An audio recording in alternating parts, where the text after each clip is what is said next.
The following is a presentation of KSL Sports.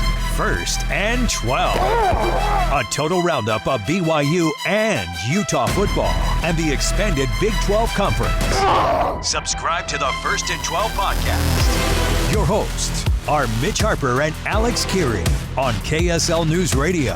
Welcome back into First and 12. Mitch Harper and Alex Kirry with you. A weekly check-in on Big 12 football here on KSL News Radio. All 16 teams. We cover the entire league here on First and 12. And also, of course, BYU and Utah being so close in here in the market here in Salt Lake City. And right now it's time for our favorite segment in the program. It's the Power Rankings. The Big 12 Power Rankings. A weekly rank of all 16 programs, from the elite to the bottom dwellers.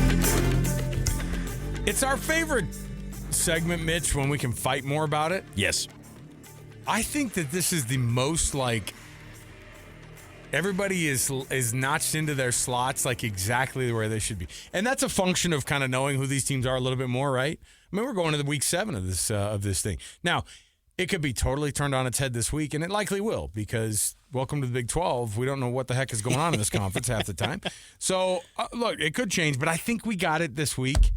And we made a couple, like, slight changes at the very end. And I think that this week, they're exactly where they should be. There's no, like, yeah, but it's even like last week when we were going, yeah, West Virginia's the worst team out there because Oklahoma State played kind of hard this last week. And now they're back to where they should be. You know what I mean? So let's start from the very bottom. We've done the top, start at the top before. Let's start at the bottom.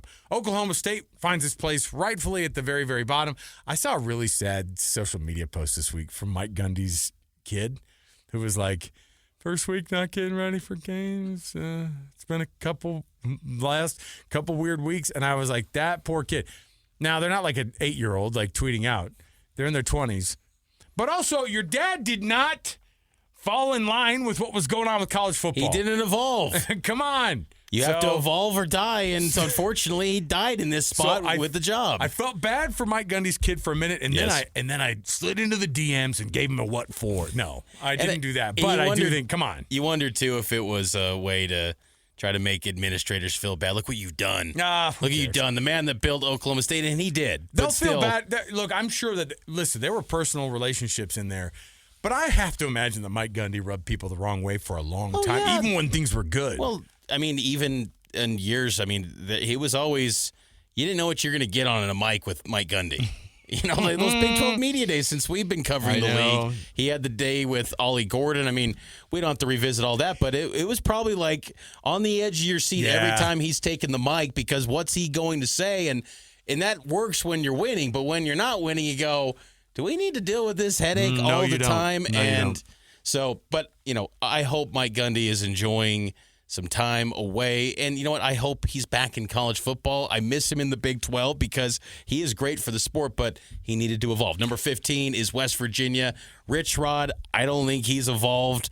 He's kind of the poor man's Mike Gundy right now. It's like, I'm optimistic about the future for Rich Rod, but it's clearly I know this is a bad term from the Neil Brown days, but it feels like a year zero for West Virginia. Honestly, it does. Yeah, and they're exactly where they should be, right above, just barely above Oklahoma State. Barely. Those guys can hold hands walking off into the bad football sunset. 14 is Colorado, and that's an unfortunate one because this is as low as they've been for the last 2 seasons because they made that transition last year. They turned a corner. And then this year we thought, all right, this might be another iteration. You don't have your 2 superstars from the year before. You might take a hit, but what you'll have there is a little bit of a culture built with the health with Coach Prime and all that. I mean, they've started off games quickly and then they just fade, which is, I think, an indicator where the program, unfortunately, overall is, which is just they don't have a lot of heart right now. And their heart is struggling, and that's Coach Prime. And I think that from a health perspective, until he gets right and until they're able to kind of really focus on everything and not have the off-the-field stuff, I don't think Colorado's going to get right for quite some time. Kansas State is at 13.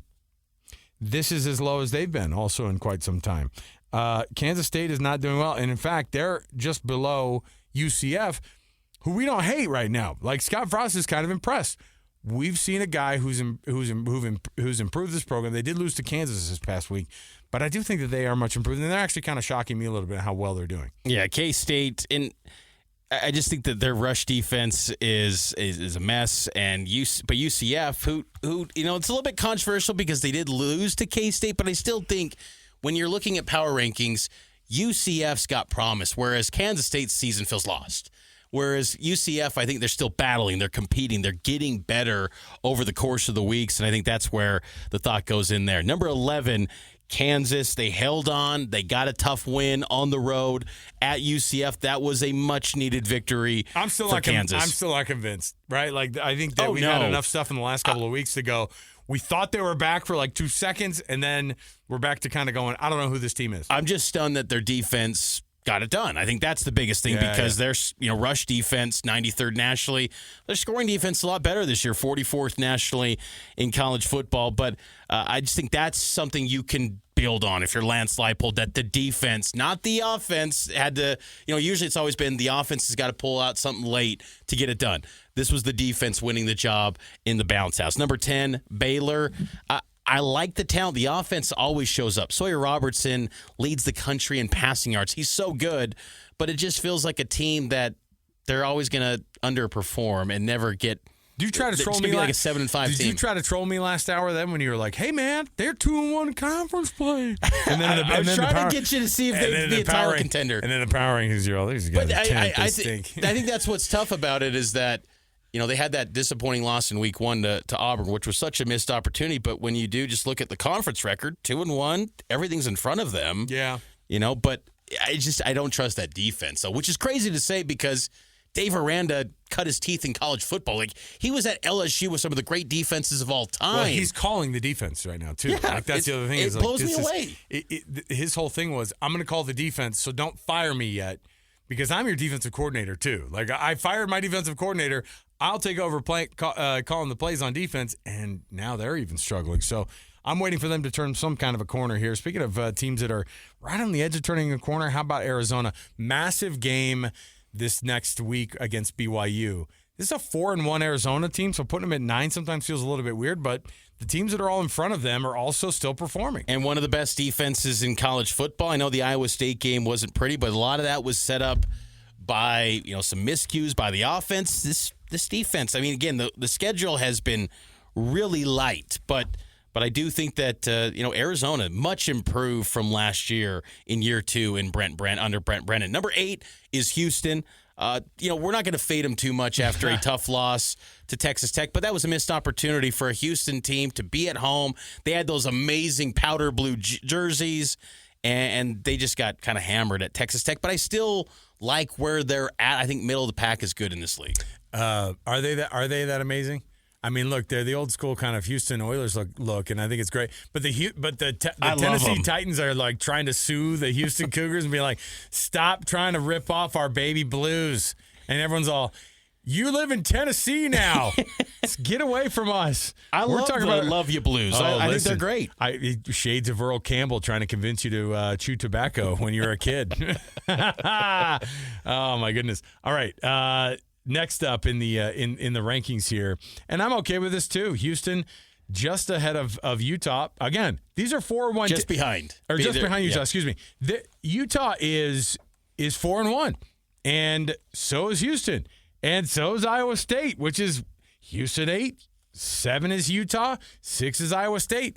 You could make an argument that TCU among all those might be one of the weaker teams, but again. 4-1, Mitch. We got a bunch of teams that are 4-1 staring at how many teams in the Big 12 are 4-1? You've got Arizona, you've got Houston, you've got Utah, you've got Iowa State, you've got TCU, you've got Cincinnati.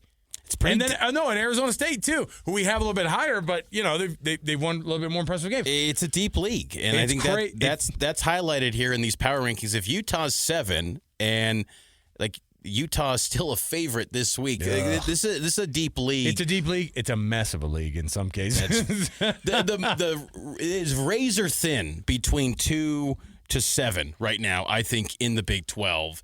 And I think that's what makes this race so captivating. Again, 6 is Iowa State, 5 TCU, big win, storming back against Colorado at home. And then kind of the darling of the league, the biggest riser this week is Cincinnati at number 4, who making a claim that they could be in the title chase. Yeah, absolutely. Next up, speaking of the long list of 4-1 teams, as I went off on that tangent, you got Cincinnati, you've got TCU, you've got Iowa State. That's your 4, 5, and 6. Interestingly enough, as you look at that and you go, okay, all those teams, Cincinnati, you could make an argument that Cincinnati could maybe even get pushed ahead of BYU because they've had a couple of better wins, Mitch. I mean, but you can't ding BYU. They're friggin' undefeated, and that's why they're moving up in the polls. I think pollsters are also going, you got to reward teams in a conference like the Big 12 who are undefeated. And I know it's only 5-0. That team was 9-0 last year, by the way, before they took their first couple of losses. But Cincinnati 4, I'm okay with that. BYU at 3.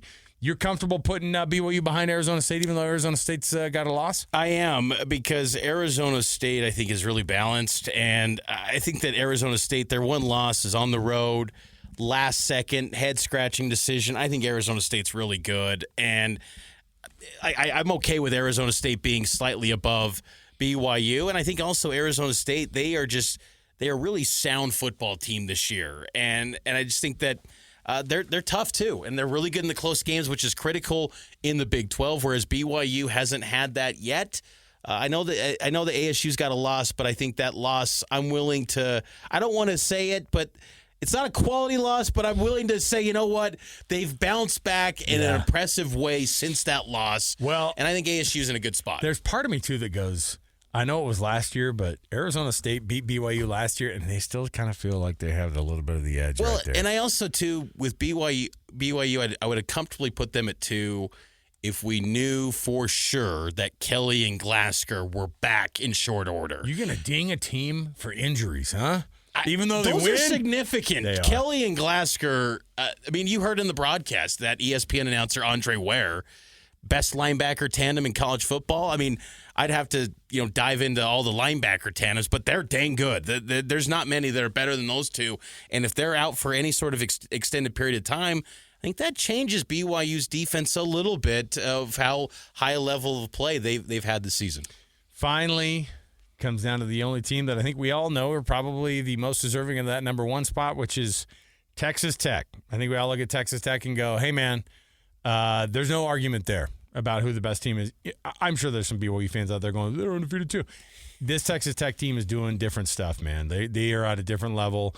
And Joey McGuire, he's getting a lot of national attention. Everybody's loving what he's doing right now. And you would, the way that they're winning games and the way that they're getting these guys dialed up. Okay, there is your power rankings from the week. Some argument in there, but mostly we agree on how things are supposed to go. Speaking of agreeing how things are supposed to go, we've got a couple of things still coming up. You don't want to miss any part of our working through the slates of college or the Big 12, and then our predictions on top of all of it. That's all coming up. You don't want to miss any of it. Stay here. It's KSL News Radio. It's It's the Big 12's First and 12. Mitch, Harper, Alex, Kirry. Stay right here. 102.7 FM and 1160 AM. It is KSL News Radio.